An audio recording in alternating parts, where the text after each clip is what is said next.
Hello friends, welcome to AV Science Classes. My name is अमन वर्मा और आज का आपका टॉपिक है cell, the unit of life. सबसे पहले हम सेल क्या होती है ये जानते हैं। तो सेल एक सबसे छोटी यूनिट है, सबसे बेसिक यूनिट है लाइफ की, जिसके बिना लाइफ संभव नहीं है या जीवन संभव नहीं है। उससे पहले हम देखेंगे रिडक्शनिस्ट बायोलॉजी क्या होता है। तो रिडक्शनिस्ट बायोलॉजी नाम से पता चल रहा है, रिडक्शन यानी कि कुछ तोड़ा जाएगा या कुछ कम किया जाएगा। इसको हम कहते हैं the physico chemical approach to study and understand the living organism is called reductionist biology. कहने का मतलब है किसी भी ऑर्गेनिज्म को अगर हम समझना चाहें बहुत अच्छे से तो हम उसको छोटे छोटे पार्ट्स में अगर डिवाइड कर सकते हैं तो उसको हम बोलेंगे रिडक्शनिस्ट बायोलॉजी। जैसे कोई भी ऑर्गेनिज्म है, वो ऑर्गेनिज्म ऑर्गन सिस्टम से बना होता है। जैसे कि यहाँ पे ये एक कार्डियोवैस्कुलर सिस्टम हो गया, मस्कुलर सिस्टम हो गया, स्केलेटन सिस्टम हो गया, ये सब ऑर्गन सिस्टम्स हैं। इन सबसे मिलके एक बॉडी बनती है जो कि क्या है, एक ऑर्गेनिज्म है। अगर हम किसी भी सिस्टम को देखें तो वो ऑर्गन से मिलके बना होता है। जैसे हम वेस्कुलर सिस्टम की बात या सर्कुलेटरी सिस्टम की बात करते हैं। सर्कुलेटरी सिस्टम में हमें ब्लड वेसल्स मिलते हैं, हार्ट मिलता है। अगर हम ये सब क्या है, ये सब है ऑर्गन्स। अगर हम वहीं पे हार्ट की बात करें, हार्ट एक ऑर्गन है, तो वो किससे मिलके बना है, वो टिश्यू से मिलके बना है, जो कि क्या था, कार्डियक टिश्यू था। तो कार्डियक टिश्यू से मिलके क्या बना था, हार्ट बना था।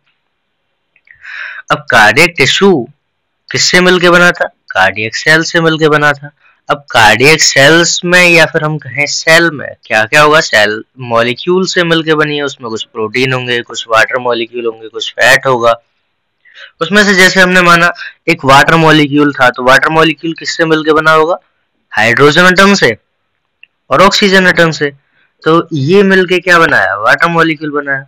अब ये एटम्स के अंदर क्या होता है, एटम्स के अंदर इलेक्ट्रॉन्स होते हैं, प्रोटॉन्स होते हैं, न्यूट्रॉन्स होते हैं। इसमें हमने एक वर्ड दिख रहा है फिजिको केमिकल अप्रोच, यानी कि अगर हम इलेक्ट्रॉनिक लेवल पे बात करते हैं, इलेक्ट्रॉन प्रोटॉन न्यूट्रॉन के लेवल पे बात करते हैं, तो हम कह सकते हैं वहां पे हम फिजिक्स अप्रोच अप्लाई करेंगे या फिर हम कहें फिजिक्स को अप्लाई करेंगे उसको समझने के लिए। अगर हम मॉलिक्यूल्स की बात करते हैं तो हम वहां पे कहीं ना कहीं केमिस्ट्री की अप्लाई कर रहे हैं, वहां पे हम केमिस्ट्री अप्लाई कर रहे हैं। इसीलिए यहाँ पे क्या बोला है, फिजिको केमिकल अप्रोच। तो फिजिक्स और केमिस्ट्री दोनों को हम अप्लाई करेंगे किसी भी चीज को समझने के लिए, उसको हम बोल सकते हैं फिजिको केमिकल अप्रोच। और इस प्रोसेस को हम क्या बोलेंगे, रिडक्शनिस्ट बायोलॉजी। तो आगे हम देखते हैं आगे क्या है। अब minimum requirement to complete a cell, cell को कंप्लीट करने के लिए सबसे पहले उसके पास क्या क्या चीजें होनी चाहिए, यानी कि कुछ भी चीज है हम कब कह सकते हैं कि ये कंप्लीट सेल है। सबसे पहले उसके पास एक प्लाज्मा मेम्ब्रेन तो कम से कम होनी चाहिए। क्या क्या होना चाहिए, प्लाज्मा मेम्ब्रेन होनी चाहिए और कम से कम साइटोप्लाज्म होना चाहिए और जेनेटिक मटेरियल। ये तीन चीजें तो कंपलसरी होनी ही चाहिए, तभी हम कह सकते हैं कि वो एक लिविंग ऑर्गेनिज्म है या फिर लिविंग सेल है या कंप्लीट सेल है। जैसे हम वायरस की बात करते हैं, वायरस क्या है, लिविंग है या नॉन लिविंग है। सबसे पहले तो वायरस नॉन लिविंग होता है। कब, जब वो बॉडी से बाहर है तब।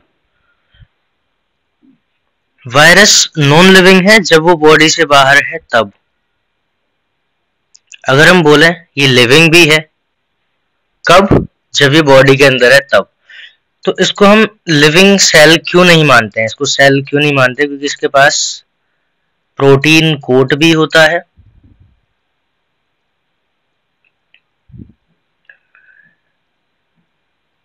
इसके फाइबर्स भी होते हैं, प्रोटीन कोट भी है, इसके पास जेनेटिक मटेरियल भी होता है, ये जेनेटिक मटेरियल भी है इसके पास।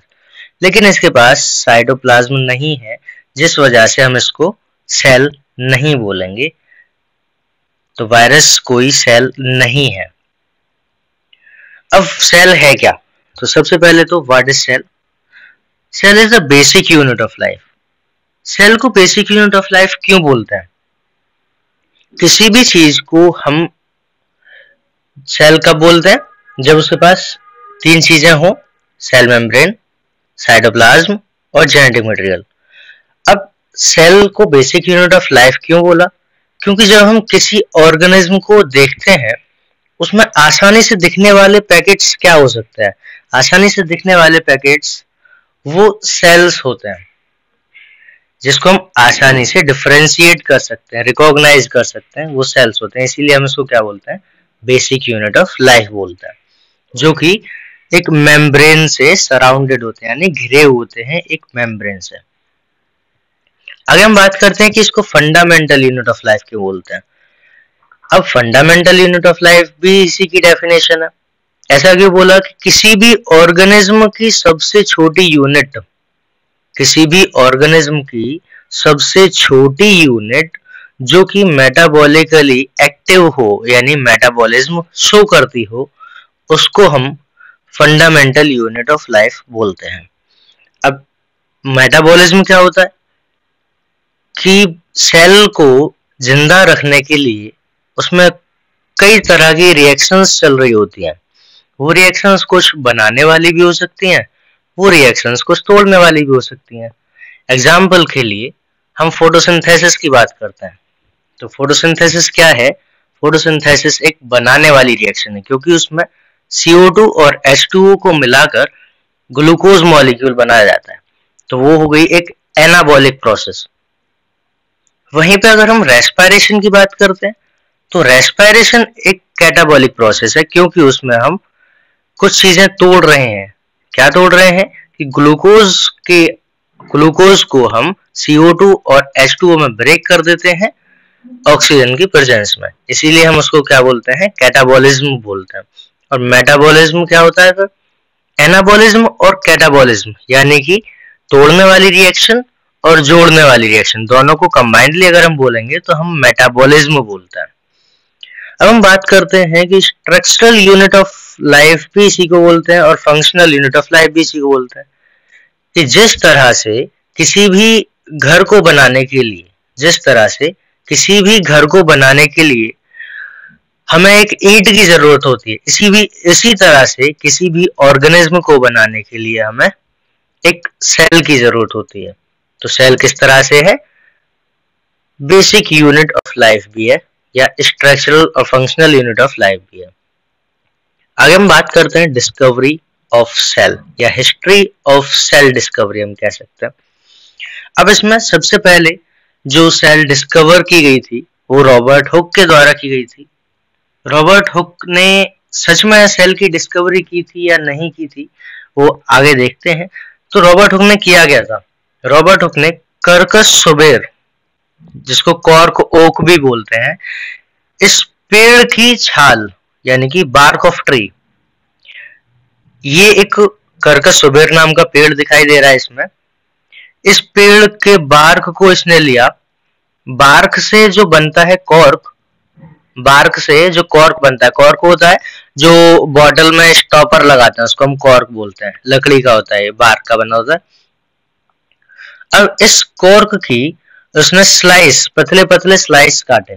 ये पतले पतले स्लाइस दिखाई दे रहे हैं, बहुत पतले पतले स्लाइस हैं। तो पतले पतले स्लाइस जब काटे तो उसने अपने खुद के बनाए हुए माइक्रोस्कोप में, खुद के बनाए हुए माइक्रोस्कोप में जब इन स्लाइस को देखा तो उसे कुछ ये स्ट्रक्चर दिखाई देती है। अब ये क्या चीज है?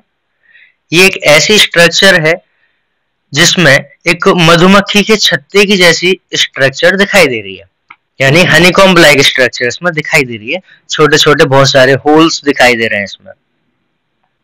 ये जो छोटे छोटे होल्स दिखाई दे रहे हैं, तो इसको इसने एक टर्म दी थी सेला, इसको एक टर्म दी सेला। और सेला का मतलब होता है हनीकॉम्ब लाइक, सेला का मतलब होता है अ लिटिल एम्प्टी रूम, यानी एक छोटा सा खाली कमरा। अभी छोटे छोटे होल क्यों दिखाई दे रहे थे? ये रियल में पहले सेल थे, लेकिन अब ये डेड सेल है। डेड सेल है मतलब ये जो दिखाई दे रहा है ये सेल वॉल है, सोबेरेनाइज्ड सेल वॉल। कौन सी? सोबेरेनाइज्ड सेल वॉल है ये। अब ये सेल वॉल ही है सिर्फ, इसके अंदर कोई भी प्रोटोप्लाज्म नहीं है। तो इसने क्या देखा था रियल में? एक डेड सेल देखी थी, और वो डेड सेल की जो इमेज दिखाई दे रही थी, उसने अपनी एक बुक में इमेज अपने हाथ से बनाई थी, जिस बुक का नाम था माइक्रोग्राफिया। वो माइक्रोग्राफिया बुक किसकी थी? वो माइक्रोग्राफिया बुक रॉबर्ट हुक की थी, और ये ड्राइंग बनाई गई थी रॉबर्ट हुक के द्वारा अपनी उसी बुक में जिसका नाम था माइक्रोग्राफिया। तो देखते हैं, ये है रॉबर्ट हुक, ये रॉबर्ट हुक है, और ये माइक्रोग्राफिया नाम की जो बुक दिखाई दे रही है, ये रॉबर्ट हुक की बुक है। इसी में सेल की डिस्कवरी के बारे में इसने मेंशन किया था। आगे हम बात करते हैं, ये जो दिखाई दे रहा है ये माइक्रोस्कोप है। किसका माइक्रोस्कोप है? ये रॉबर्ट हुक का माइक्रोस्कोप है। उस समय का सबसे अच्छा माइक्रोस्कोप माना जाता था। इसमें क्या क्या चीजें दिखाई दे रही है?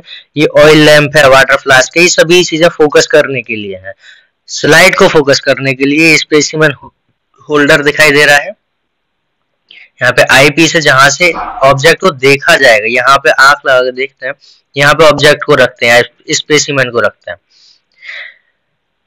आगे हम देखते हैं, ये रियल इमेज है रॉबर्ट हुक के माइक्रोस्कोप की। ये रॉबर्ट हुक का माइक्रोस्कोप है, रियल में कैसा दिखाई देता है। अब उस माइक्रोस्कोप में क्या दिखा, वो ये ड्राइंग है जो कि माइक्रोग्राफिया नाम की बुक में रॉबर्ट हुक के द्वारा बनाई गई है।